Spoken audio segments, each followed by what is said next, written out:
Hi, Titi, you're here. Hello. Nice to have you here. It's nice to be on this program and see everyone. Yeah, so Yeah. we first did a brief introduction. I'm Okay. Dami. And Titi, would you introduce yourself? By the way, Titi is my childhood friend. So I've known Titi for, I don't know. Over 20 years, baby. So Titi, you can tell us a little bit about yourself, what you do, and why we are actually discussing the topic. Okay, yeah. So I'm Titilope Taiwo. A lot of people know me, by my maiden name, Titilope Akinola, right? So I am an IT project management and business analysis professional, and I've had the opportunity to be on different technology implementation projects for over the past 11 years, basically. Yeah. So I'm a mother of two vibrant boys. I'm an homemaker, and aside career, I enjoy event planning as a defining strategy for different initiatives, events for people, groups of people, basically. Yeah, so that's me. I love singing. I think that's one of the things that connects myself and Dami, even as toddlers, right? So Dami is also a music person, so we connect on that basis a lot as, a singer, a music person, yeah, and I think when it comes to intellectual stuff as well, we also connect in that aspect. I'm a people person. I love meeting people. So one thing that COVID-19 has done to me is, I have to accept virtual meetings. But on a normal day, I would prefer meeting people, getting to know people. Yeah, that's all. Hey, so much, Titi. So I'm just going to jump into today's topic. I said we are discussing prioritizing while wearing multiple hats. And Titi, when I asked you to be on this IG Live, I know this was the first topic that you gave, and I went with it. I love the topic, and I wanted to ask you why this topic. It is. Yeah. Okay, so I remember clearly that week was the week where I published my video on prioritizing, on at Rethinking Theories. So I have a channel at Rethinking Theories on YouTube and also on Instagram, and I was talking about prioritizing. By the way, my videos is one of the things I do to share knowledge and, meet with people to discuss about different topic relating to project management and also business management. Yeah, so I think that video, I got a lot of feedback. From that video, and unfortunately or coincidentally, that was the week that Dami reached out to me saying, we'll be doing something soon. What do you think we can talk about? What would you love to talk about? And I chose that topic for two reasons. For the feedback I got from my video, and also because I feel this topic is what a lot of us, can resonate with, because we have busy schedules, not just as females, but as professionals. Whatever you're doing, you have busy schedules, and having, the need to prioritize your task is basically one of the things you have to do. You can't run away from in your life. So I feel virtually everybody, young or old, male, female, self-employed, employed, will be able to relate to this topic. And I think Dami was like, wow, I like it. I agree with you. Like, no matter what stage you are at your life, you're somehow, almost everybody is wearing multiple hats. So, right, as a professional, or even if you're not a professional, even if you're still a student, right, you have multiple things going on, especially in this era. Technology added another hat somehow, the hat of social media. It's like that we have multiple things going on, and being able to prioritize, I think, is a useful skill that everybody should have. So Titi, what made you, or do you think you've been able to get to that level where you can prioritize, and what led you to that? Yeah, so I wouldn't say I've gotten to the level where I've mastered the art, but a lot of feedback I've gotten from people who knew me, some years back, who have worked with me on different projects is, wow, I've really improved in terms of the way I prioritize my time management, the way I make decision making in terms of tasks and in terms of priorities. So I would say I'm a work in progress, but I know that I've made a lot of improvement, and those are the kind of improvement I would like to share with people, especially young people, because there are some things that people talk about, and we feel that, oh, those who are talking about it, they're already made. Like, oh, probably they are one of the Forbes, top professionals, kind of like people. I don't have a book on time management or priorities. I'm not really thinking about writing a book yet, but with the little knowledge I've gathered and I have experimented, I believe that, I can speak to these things. I could share knowledge, and I can also learn from you guys, right? Yeah, so basically that's it. Okay, so can you give us some of those tips? Let us. Oh, so I'm jumping right into it. Okay. So the very first thing, like when I have this kind of discussion with people, with my team members, friends, or even casual discussions, the very first thing I ask is, what do you want to do? Like, what's your purpose? What's your goal? What's your vision? So growing up, I was exposed to a lot of let me say motivational thoughts. I have a vision, I have a purpose, but I never put it into action. But in recent years, I've come to understand the need to have, you just need to, it's like if you don't have a vision or a purpose, you're not living, right? So in order to live, you have to have a vision and a purpose. So the very first thing, before you even talk about priorities, is what's your goal? What do you want to achieve? And when we are talking about purpose, I know that they say, oh, have a purpose that you want to achieve, like at the end of your life. No, that's not what I'm talking about. Like, you can just have a vision, like by the end of this year, where do you want to be in your professional life? By the end of this year, what are the two things? Let even limit it to two things I want to achieve family-wise or in my personal life, that kind of a thing. So once you have that goal, then we can now start talking about, having your tasks, right? What are the things I need to do to reach those goals, right? So I will try and give a lot of examples so I don't pour out the same things you hear in the books or maybe in TED Talks, right? So I'll try and go as practical as I can be. So let's say at the end of the year, I want to, just an example, I want to have a learning institute. Like I want to have a virtual learning institute where people come in for business management courses, short courses, right? Now, if that is what you really want to achieve, which I think it's an high-end goal for 1 year, but let's say for the next 2-3 years, if that's really what you want to achieve, then you don't have to break it down. One of the very, first step you have to do is you have to build trust. You have to build credibility. Why would people go to Dami and say, Dami, I want to learn digital marketing, if that's one of your goals? Or why would people come to Titi and say, oh, I want to be very effective in my time management as regards to, homemaking or whatever it is? It is because people will come to you because they've seen you talk about it, they've seen you implement it, and they have seen the results of what you've gotten, right? So if that is my goal, then one of my tasks is to make myself visible. Do you understand? Like if one of my goals is to be, I want to have a learning institute, or I want to have a group of people, that passes knowledge, maybe for income. It could be for income, or maybe just for self-actualization, that to get fulfilled, But in order for me to come to you and say, I want to learn from you, you have to put your content out there. Like January, February, March, over the months, I have to see what you have to offer before I come to you as, as a teacher, right? So once I've set that goals, then I'll have to set my tasks, saying that these are my tasks. Number one, Titi, probably I have to do a seminar or a webinar, or I have to put a YouTube video there once a month. Let's start with that. That's one. Then number two, probably I have to maybe take up a project. Like you have to get an employer, or you have to get yourself involved in a project that you can point to and say that this is what I've done. Do you understand? So those kind of things will form your task. You have to be true to yourself, and you have to be willing to receive feedback from people to say, oh, this is what I want to achieve in the next 1 year, or this is what I want to achieve in the next 3 years, and say, oh, how can I get there? Of course, you won't do all that yourself. You have to speak with family, friends. So I hope I'm not moving so fast, because I can be a fast talker. No, I think you're going fine. Yeah, I think first point is building trust. That is important. When you have a goal, find a way to, if it's a goal and that you want people to share in that goal. Yeah. Exactly. So I'm trying to get some feedback from you if I'm communicating, right? Yeah, because I don't want to rant.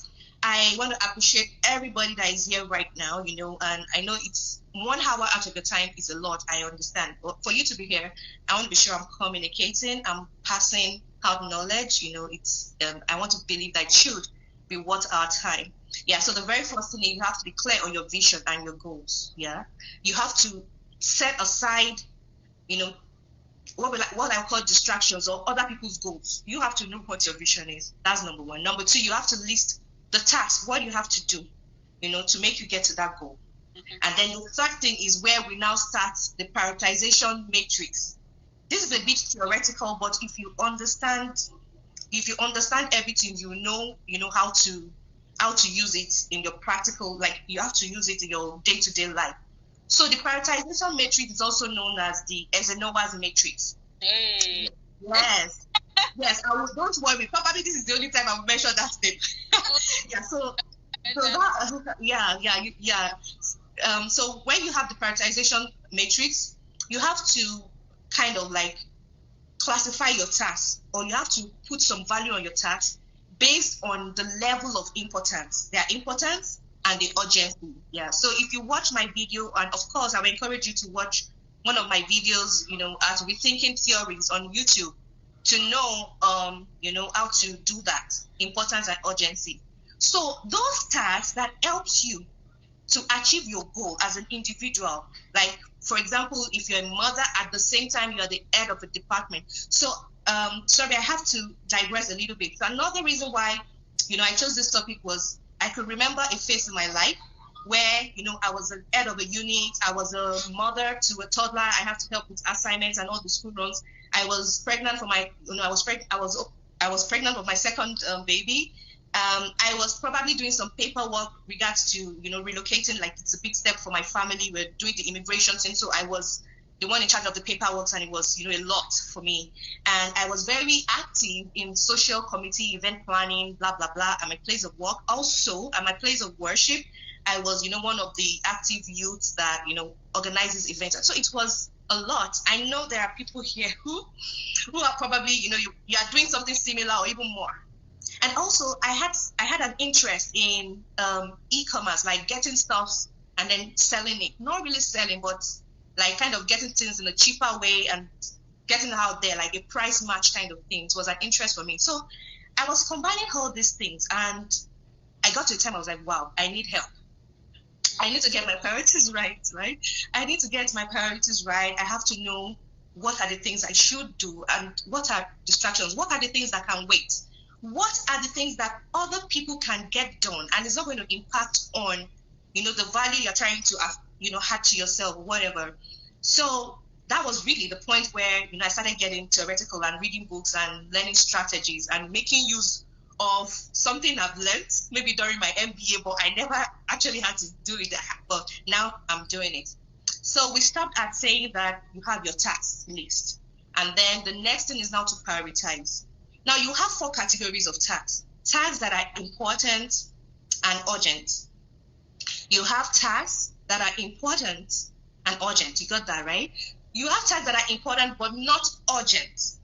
Yeah. And then the third category, you have some things on your list that are urgent but they are not important. And I like to stop here to make you understand what those mean, because each time I mention that, people are like, oh, wait, what do you mean? They are urgent but they are not important. So they can be urgent, like they will come into your list and be like, oh, you have to do this like right now, no. But they are not important in that they are not contributing to your defined vision or goal for that period of time. That period of time can actually be a month, like that month. What do you want to achieve that month?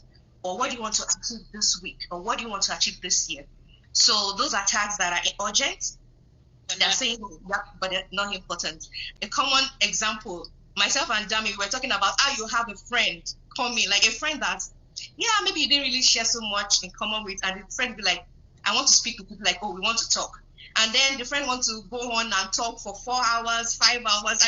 You don't know how to, like, I don't have time for this, that kind. Not that you don't have time, but like, let's do this later kind of a thing. But a lot of us shy away from it. You don't know how to say that and all that. But if it's someone that you really need to build a relationship with, you wouldn't complain. Like in your heart, you'll feel fulfilled. You're having that discussion with that person, that kind of thing. So, and a very good example of that is someone just calling you, like the person's not even telling you beforehand, and just switching to video call, like let's do video call for the next 1 hour, that kind of it. It's urgent in a sense, like the person wants to do that now, but it may not be so important to you at that point. Then the fourth category of tasks or items are tasks that they are not important and they are not urgent. Like they could just be ideas that comes to mind. I'll give a personal example. So there was a time I discovered how to get designer perfumes. Why are you smiling, Dabi? Daniela said I'm so excited for this. I was like, oh, I'm excited, Daniela. I'm excited. I'm here right now too. Yeah, it's interesting, and I hope to learn from people as well.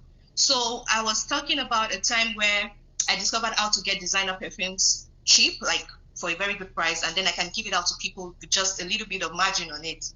And I felt so excited about that. I've never been an e-commerce person per se or supply chain, but I just picked it up and I started doing it, But really, that part doesn't really it's not like I really needed the income, because it's actually a different ballgame if you needed that extra income from that particular source, or if you want to build yourself as a brand in e-commerce or in fragrances and all that. But it was just something that, by the way, I just got to know and I started doing it.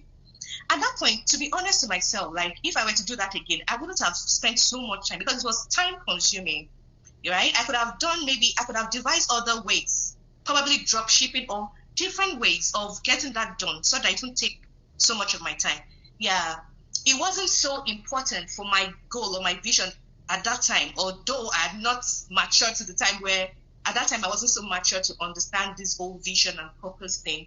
But to be honest, that time there was really no reason for me to spend so much time on the whole getting of those perfumes and distribution. It was time consuming. To be honest, it was affecting my work. It was affecting my time in the office, kind of a thing. So I eventually had to drop it or look for a way to get other people to do it, that kind of a thing.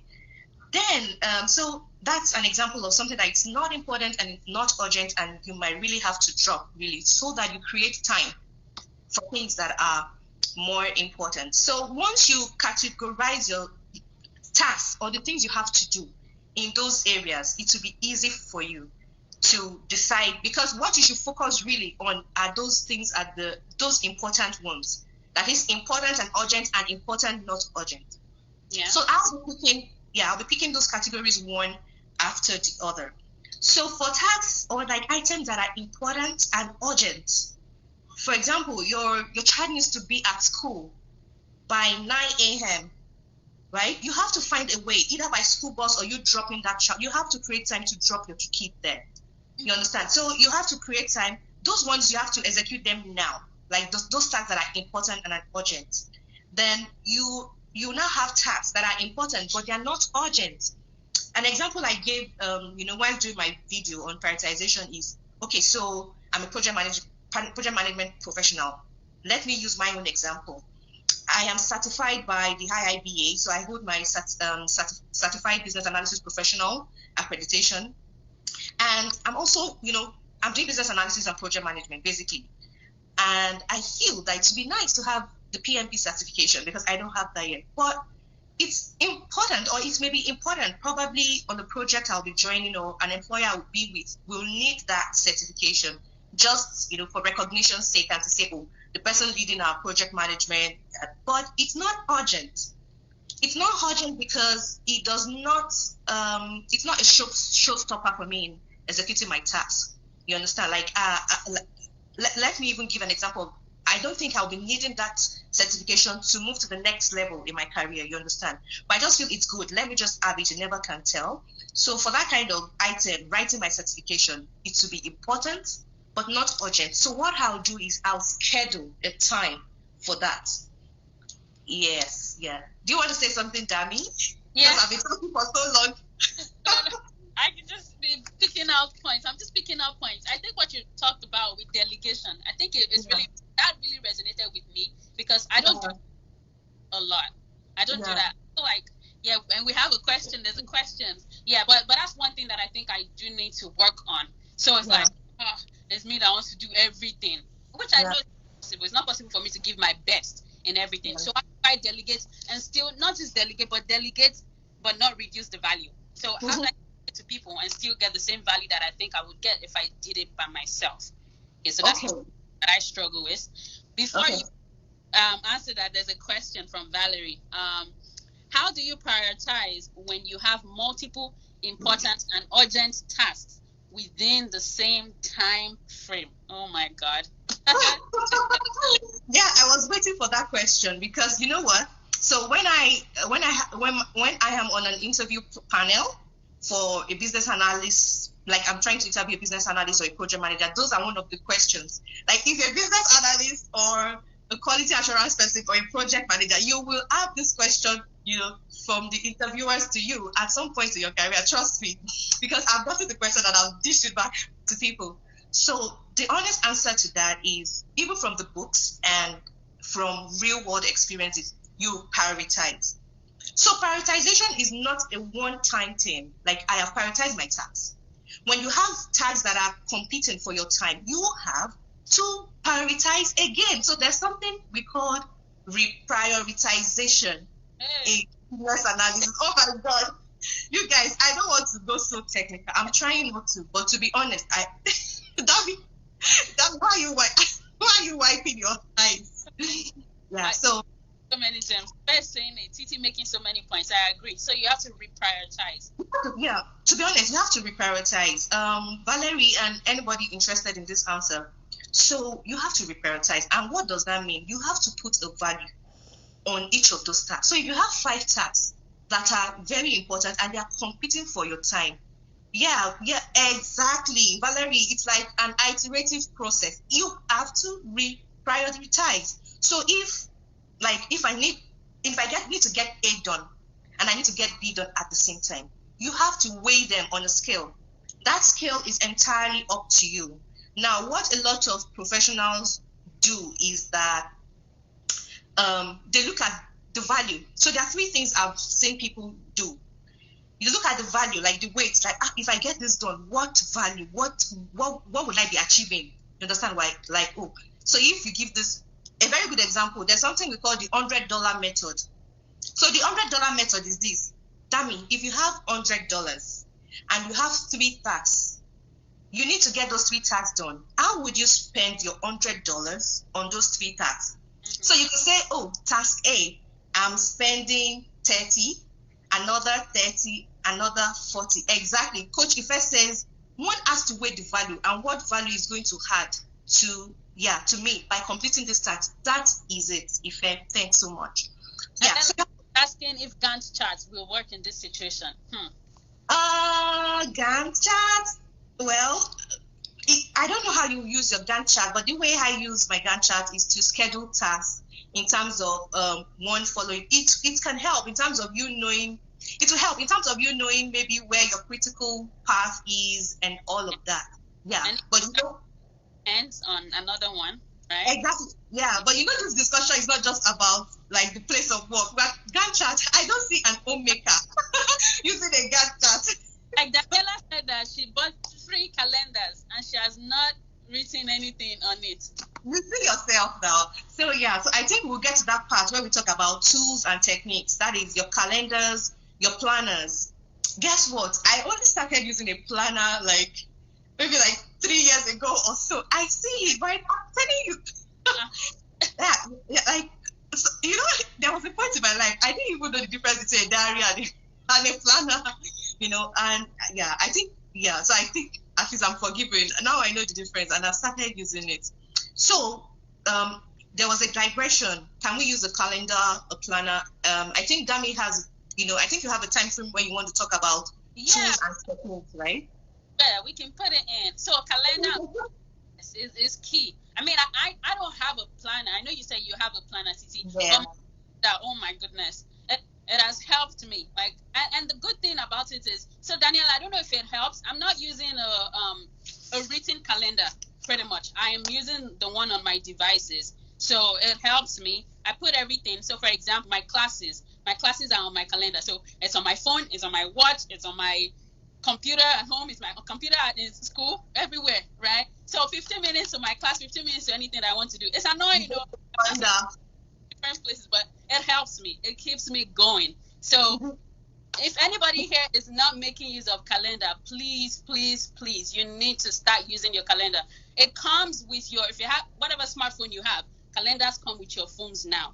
Set it, sync it with all your other devices, and it will be on point, at least on the things. And it's not even stressful, because once you put it, you can ask it to repeat once a week, right? Once in whatever, how many times you want to. Yes. So yes, definitely iCalendar. Yeah, I just use the one that is on my. I use Outlook actually. I use Outlook, and then I just use the one that is on my phone.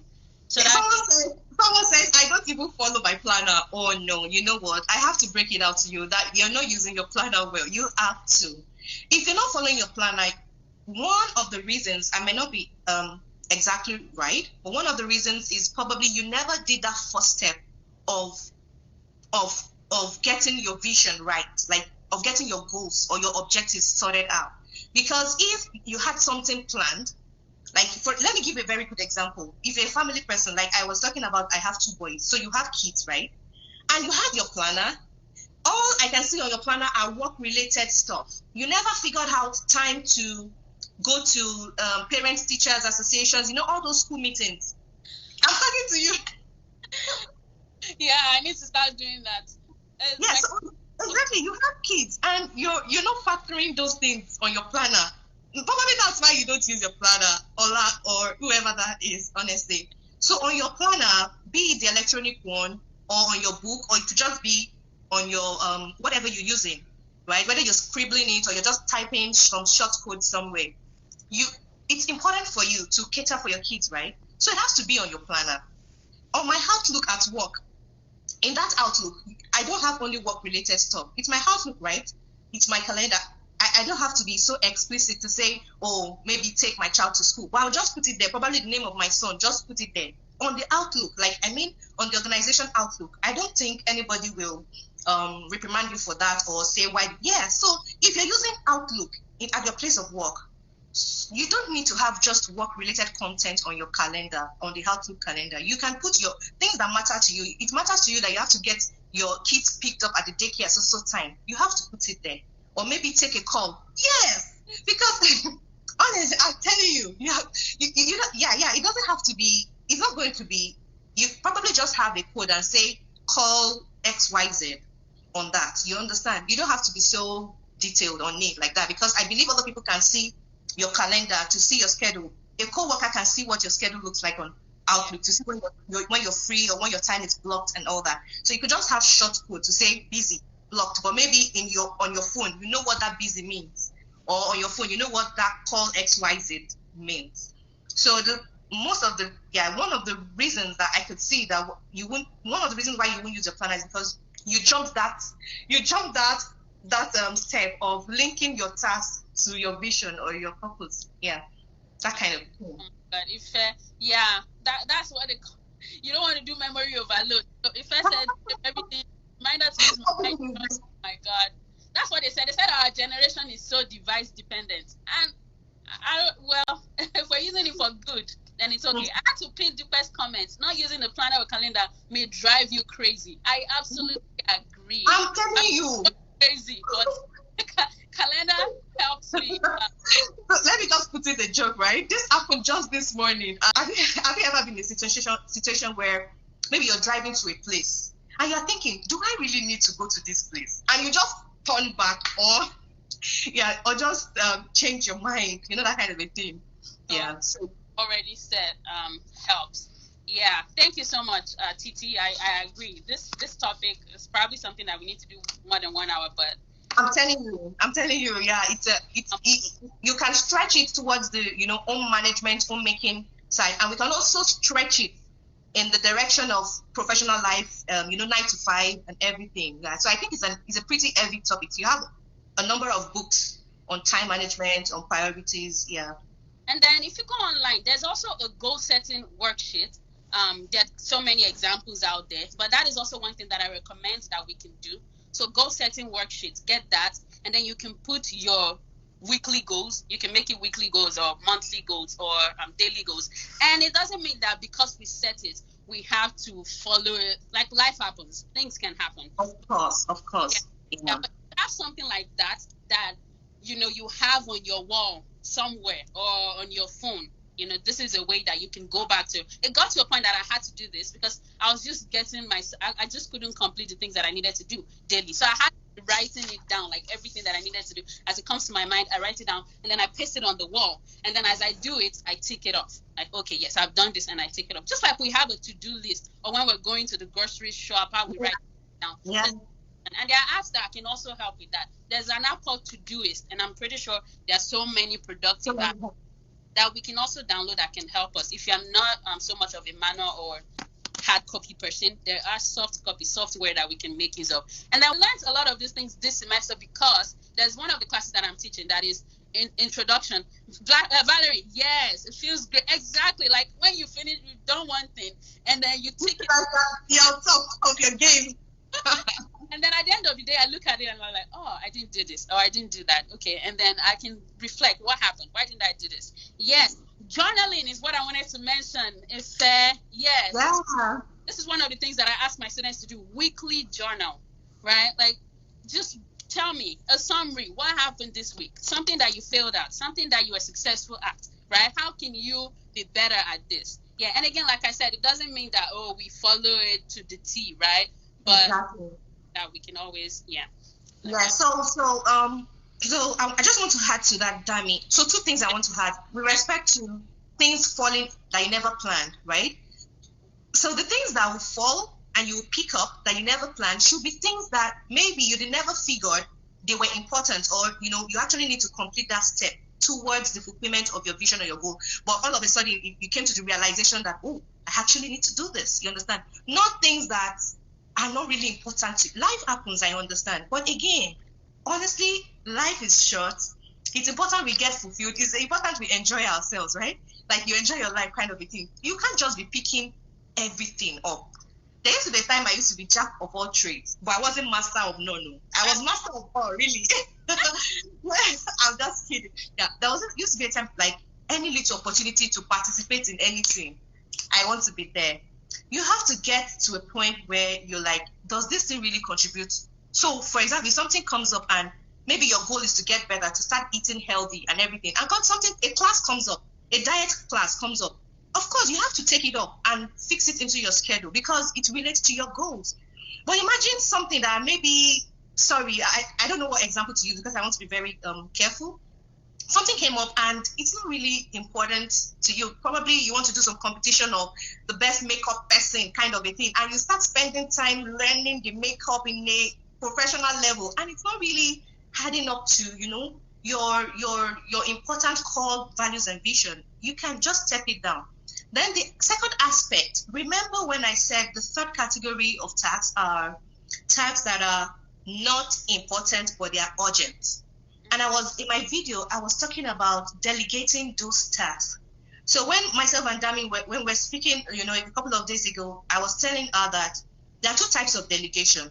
So if you have a team that you manage, or let's say people who report to you or people who are younger than you are in your personal space, you can delegate to them. You can say, I need you to get this done for me. I need you to do this. There's another type of delegation where you're not really instructing anyone, but you just allow people to take up that task because they can do it. And I was given an example of when I was actually very active in a social committee, like an event planning group of people. And naturally, I'll be the one to do 1, 2, 3 tasks, like normally. But I was at a point where everything was overwhelming. You remember that point I told you in my life where I had to sort out the whole immigration plan. I was pregnant. I was doing also, yeah.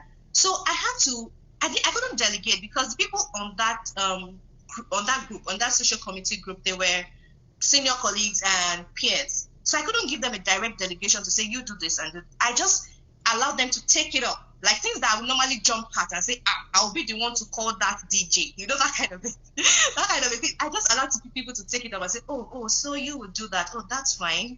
Oh, you want to do this, or you want to help with this. And just let everything flow. So you can be amongst your friends or amongst your peers and people can get these things done. you don't have to be the one to do everything. You understand?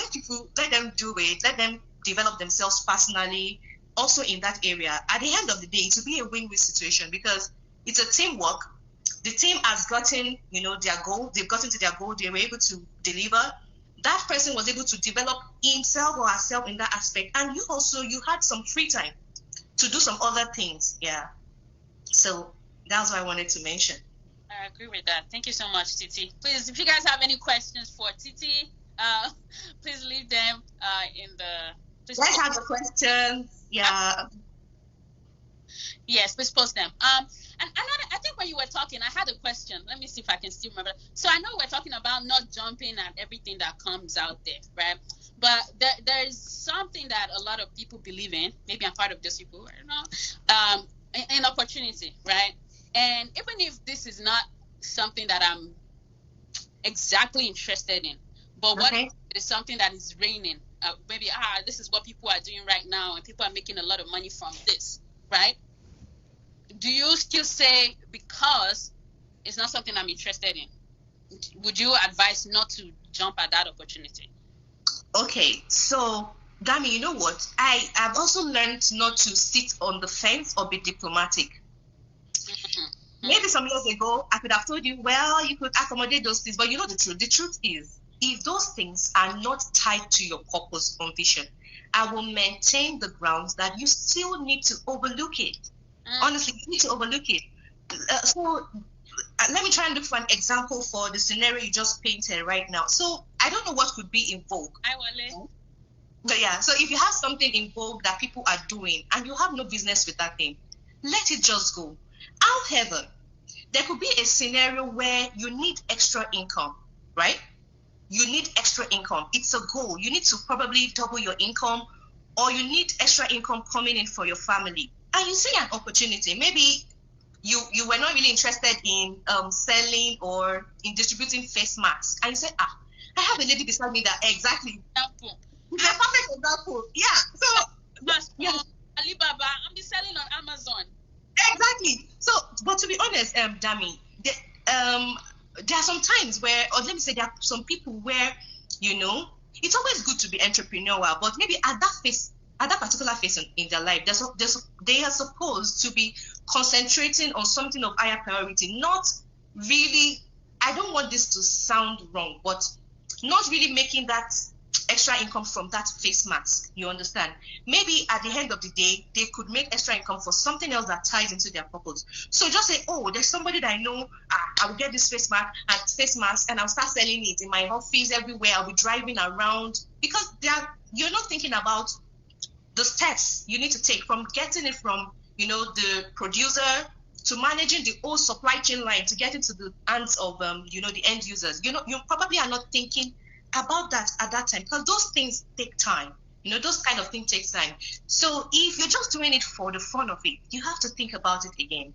Do you really have this time for this fun activity? Like, I just like the whole buzzing and hustling of selling things. Or you're trying to build your brand. You may actually have a genuine reason to pick up a fad or something like in vogue. You may have a genuine reason, but you have to be true to yourself. I'm not trying to build a brand in digital marketing. I'm not trying to build a brand as a supplier. You understand? But if you have no business in that area, like, I don't get you.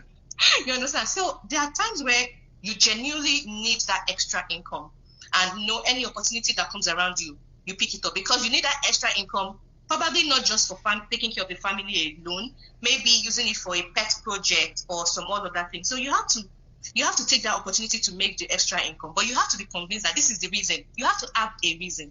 Like, if I see you do anything, I'll ask you, what's the reason? My son will say, why? And after answering why, you say, why? He will ask you, why?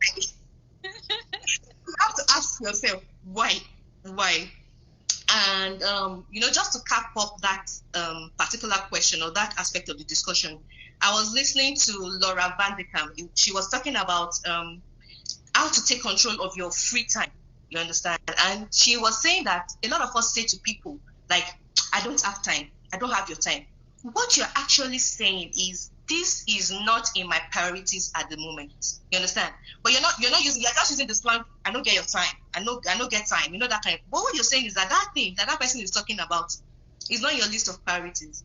So you have to get to a point in your life where you're saying that to yourself, like, Titi, I don't get time. So she was saying that the Laura Vanderkam woman was saying that time is elastic. A lot of people will say, oh, we have just 24 hours in a day, right? But it's elastic to accommodate those things that you consider important, you know, and and adding to your overall goal. You understand? You can, I'm trying to read what people are saying, but don't let me get distracted. Yeah, so like I was saying, she said that when you have a reason, you can take control of your time by knowing the things that should really fit into your time. You understand? Not picking up you don't have to pick up everything and say that is what I'm doing. You know, that kind of a thing. Yeah. Thank you so much, Titi. Thank you. This has been great. One of the things I wanted us to talk about for a little bit. Yes, purpose is important. I agree. It's important. We have to. And honestly, I'm a preacher of purpose right now, because I feel that younger people can benefit from this. Probably if I'd taken this up really at my 20s, maybe I could have turned out to be a much better person. It doesn't mean that I'm a bad person, guys, right? But what I'm saying is that it's something we should be preaching to the teenagers and the young professionals now. You have to have a vision. You have to have purpose. Why are you taking up a job that you know that at the end of the day it doesn't, unless maybe you really need that pay at that particular point in time in your life, that, oh, if this income doesn't come in, then I won't be able to do some other things. I definitely agree. Routine is one of what I want to mention. How do you get into a routine? Routine, yeah. So I think a lot of us struggle with. Okay. Yes, I still struggle. One of the things that kicked me into that routine was when my second boy arrived. And then I have to be in a place where, at the moment I cannot afford a permanent helper in the house, that kind of a thing, So I had to put my boys on routine. I had to kind of, put myself on routine. And there are days where we go out of routine, but I can tell you those days are probably a little bit of chaos and things really won't go well. But the way to answer your question, the way to get into routine is you have to be deliberate at the first, like maybe the very first time you realize you need to prioritize or you need to manage your time better. You have to be deliberate. Use the prioritization matrix we mentioned. Try using its theory, like on the book. And you find out that if you can use it successfully on a project, then with time, it will become part of you. You understand? Maybe you're preparing for school resumption, and at that time, at that period in your life, you're also preparing for a major project in your life. Then try to use those tools we've mentioned, those tools like using the eye planner, whatever, and drawing the matrix. Get technical. And if you're able to do it successfully at that time, trust me, you'll be happy. You'll be excited, you're able to, and it will become a routine. Try it the first time. The second time you have a project, try it again. And then before you know it, in your everyday life, to become a routine, you have to know what you do Mondays to Fridays, what your day look like. From the top of my head, I can tell you what my days look like from Monday to Friday. Saturday and Sundays are a bit flexible, because I feel at least a little chunk of my life, which is a big chunk, actually, it's not a little chunk, a large chunk of my life, which is a professional work, is not there on Saturday and Sunday. So it's a little bit flexible to concentrate on family-related tasks and personal, development. Yeah. Thank you so much. If first said she read a book that you have to do something consistently every day for 90 days before it can be part of your routine. Exactly. So at my former place of work, there was a book, Talent is Overrated. So we did a book, Talent is Overrated. And really, one of the strong points of that book is that when you say people are, this person is good in this thing because he's talented at it. Yes, there are situations where people have some natural strength or maybe something that is genetic. I really can't explain it. But more importantly is your consistency with practicing. Yes. You understand? When you practice, it's a different thing when you have a strength or a talent in something. There's another thing with consistency. You understand? When you do something over and over and over again, it becomes part of you. So I really, really, really, really, really improved on my communication. Like I can say 4 years ago, probably I'll have a lot of issues like having this kind of discussion, right? But I think I've improved because I put myself in a place where maybe every week I have to do some kind of knowledge sharing session or a kind of public presentation to other people. So when you get consistent at something, you get better. That's the truth. There is nothing. One thing that I learned from the book, Talent is Overrated. There is nothing you cannot achieve. It's all about consistency. It's all about practice. It is. Yeah. Thank you so much, Titi. That's a great way to wrap things up. Questions, comments? Yeah, I do agree with what you said. We have a few minutes left, so we can just, if you have like any more things to say. I agree with you that it is really, anybody can achieve what they want to achieve. I do agree. Consistency is key. We say this also in the tech world, that it starts from that data level, right? Like it's a raw fact. It has to be processed before it becomes an information. And then after that information level, you have to do something meaningful with that information to gain knowledge. And then at the very top, you get to wisdom. So with experience, with consistency, with over time, you go that, so you go to that next. I agree. Exactly. Yeah. So like I was saying, I told Dani I'll try as much as possible to, use personal examples. So, not trying to blow my own horn here, but a lot of feedback I get maybe during meetings with the management team and even senior colleagues or like business owners, or maybe during an interview, is that, the kind of experience or the way I communicate the things I have experience with, it comes at them strongly as, how old are you? How old are you? How come you have this so much experience over 11 years? And then I smiled. So one thing that also helped me, I don't know how, it was not deliberate, but I got into technology consulting quite early in life. Like immediately after school, I got into technology consulting. It might be grace, it might be favor, it might be luck, call it whatever you like. But the earlier you start, what I'm trying to say is that the earlier you start something, the better for you. Like, yeah. So that also helps in getting into it early. Stop procrastinating. Get your purpose right. Make sure your task or whatever you do ties into your purpose. You understand? Yeah. Thank you so much. Thank you. Yeah, it's been a pleasure. Yes, Mariana. Sorry. You're welcome. Thank you. Thank you guys so much for coming on this session. And Titi, thank you. Thank you. Daniela, you're welcome. Thank you. It'll be posted on my Instagram. So if you guys need to, if you didn't join from the beginning, you guys can. Yes, we need more of this, Daniela. I agree. We do. I think this was a great topic. Yes, good exposition. Thank you so much, guys, for joining.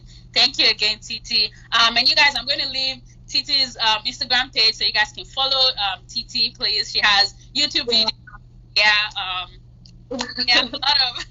A lot of this is knowledge based. So thank you, Titi, for sharing some of this with us. All right, guys. In 2 weeks' time, Dupe, you are late. Why you're just joining? Is that Dupe? Is that Dupe Komolafe? Yes. Dupe, why you do come late? She said she has a program at this time, but she always the recap on. Okay. So Dupe is like, I know Dupe is like the third person in the tripod stand. So I think it was you, myself, and Dupe back in primary school. Yeah. So it's fun. It's fun to be here. Thank you so much. Thank you for coming. Thank you, everyone. I agree, Wally. All right. Thanks, guys. I'll end this now so you can record. Yes. Thank you. Bye.